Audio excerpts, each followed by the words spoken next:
Hello दोस्तों, स्वागत है आपका एक बार फिर से आपके अपने यूट्यूब चैनल साइंस बंकर्स पर। आज का जो टॉपिक है वो सेल वॉल है। हमने प्रीवियस क्लास में सेल मेम्ब्रेन के बारे में पढ़ा। ये भी एक इम्पॉर्टेंट सेल ऑर्गेनेली है और एग्जाम्स में काफ़ी पूछी जाती है। तो स्टार्ट करते हैं इसको दोस्तों। देखिए, सेल वॉल जो है दोस्तों, ये प्लांट सेल के अंदर तो पाई ही जाती है, साथ में बैक्टीरिया सेल, फंगल सेल और प्रोटोजोन सेल्स में भी देखने को मिलती है। एनिमल सेल्स में यानी कि हम लोगों में ये सेल वॉल एब्सेंट होती है। इसकी जो डिस्कवरी है, या मैं कहूँ जो पहली बार सेल वॉल देखी, वो आप जानते हैं साइंटिस्ट रॉबर्ट हुक ने 1665 में दोस्तों।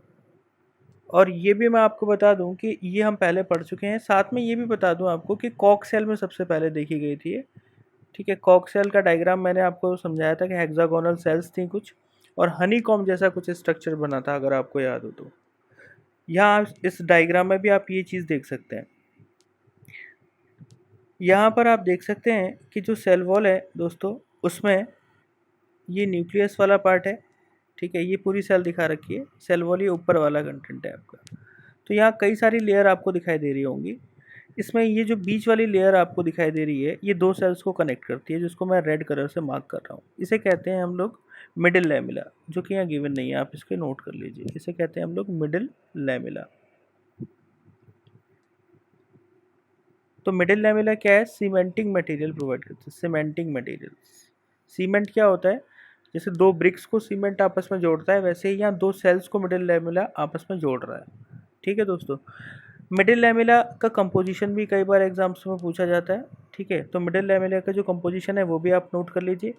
Middle lamella is made up of calcium pectate और मैग्नीशियम पैक्टेट।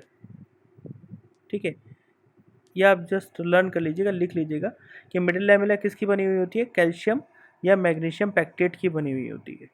ठीक है, ये मिडिल लैमिला एक तरीके से सीमेंटिंग मटेरियल है, दो सेल्स को क्या करता है? ज्वाइन करता है। दोस्तों यहाँ पर कई बार क्या होता है, सेल्स के बीच में कम्युनिकेशन के लिए कुछ गैप्स बने हुए होते हैं। ठीक है, यहाँ तो आपको गैप दिखाई नहीं दे रहा है, आप देख सकते हैं यहाँ पे मैंने येलो कलर से दिखा दिया है। ये कई यहाँ गैप बने हुए होते हैं। ठीक है, ये गैप क्या होता है कि एक सेल का साइटोप्लाज्म दूसरे सेल के साइटोप्लाज्म में यहाँ पर स्ट्रीम करता है, या कह सकते हैं मूव करता है। ठीक है, तो इस तरीके के जो गैप्स होते हैं दोस्तों, इनको हम बोलते हैं प्लाज्मोडेस्माटा। प्लाज्मोडेस्माटा। ठीक है, तो प्लाज्मोडेस्माटा की डेफिनेशन क्या हुई दोस्तों? Plasmodesmata are cytoplasmic connections. Cytoplasmic connections. ठीक है, ये साइटोप्लाज्मिक कनेक्शंस होते हैं दोस्तों। तो इसकी डिस्कवरी जो की है प्लाज्मोडेस्माटा की, वो की है साइंटिस्ट स्ट्रासबर्गर। ठीक है, इनका नाम भी आप इम्पोर्टेंट है, याद रख सकते हैं। स्ट्रासबर्गर नाम के जो साइंटिस्ट हैं, उन्होंने प्लाज्मोडेस्माटा को क्या किया था? डिस्कवर किया था। ये आप नोट कर लीजिए। ठीक है, तो प्लाज्मोडेस्माटा की बात हो गई।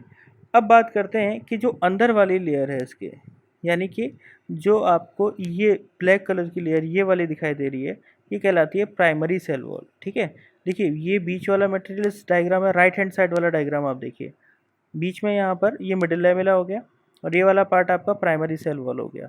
प्राइमरी सेल वॉल जो है वो ऊपर की यहाँ पर की साइड रहेगी, है ना, ऊपर साइड है।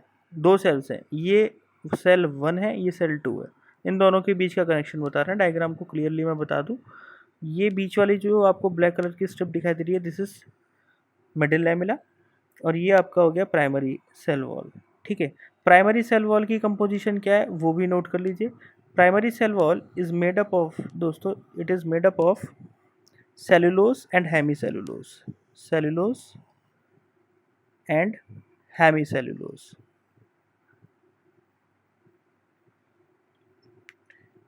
सेलुलोज क्या है दोस्तों? इट इज़ अ पॉलीसैकेराइड, और मैं अगर होमोपॉलीसैकेराइड बोलूँ तो ज़्यादा बेटर होगा। It is a homopolysaccharide. ठीक है, यानी कि कई सारी शुगर की चेन्स मिल करके क्या बनाती हैं? सेलुलोज बनाती हैं। इसमें मेनली डेक्स्ट्रोग्लूकोज होता है, इसकी 6000 यूनिट कम से कम एक साथ मिली हुई होती हैं, तब सेलुलोज बनता है। खैर ये पॉलीमर कंपाउंड है ना, किसका पॉलीमर है, शुगर का पॉलीमर, तो इसे पॉलीसैकेराइड बोल रहे हैं हम लोग।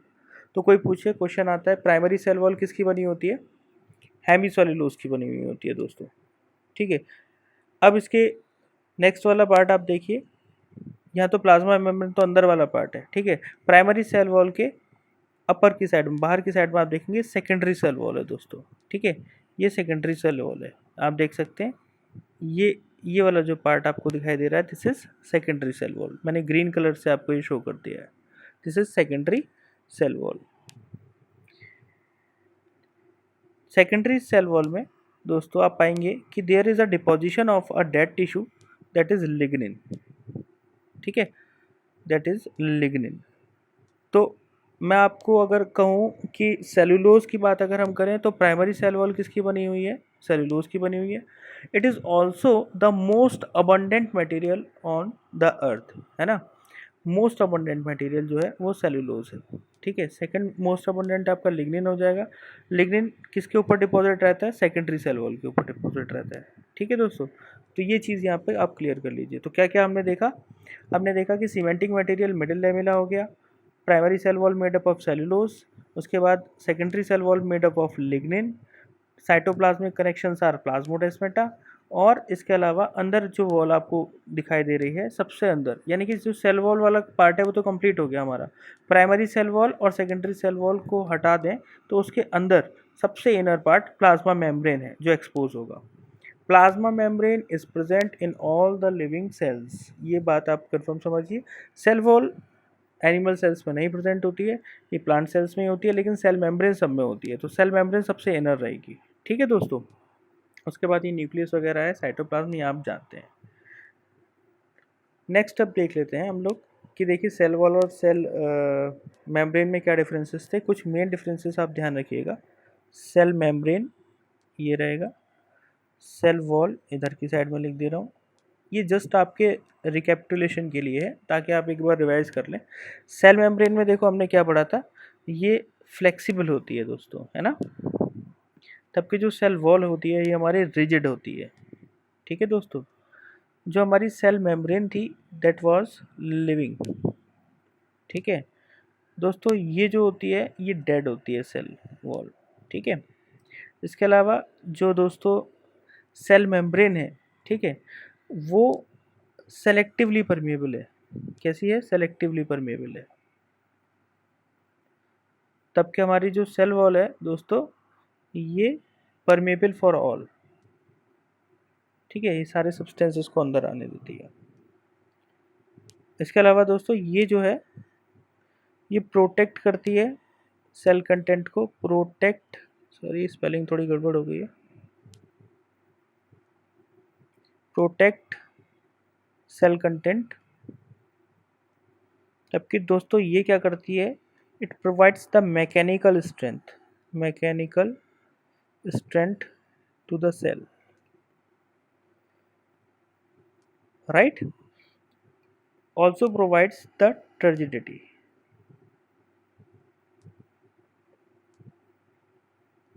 तो ये आपका किसका फंक्शन हो गया, ये सेल वॉल का फंक्शन हो गया दोस्तों, ठीक है।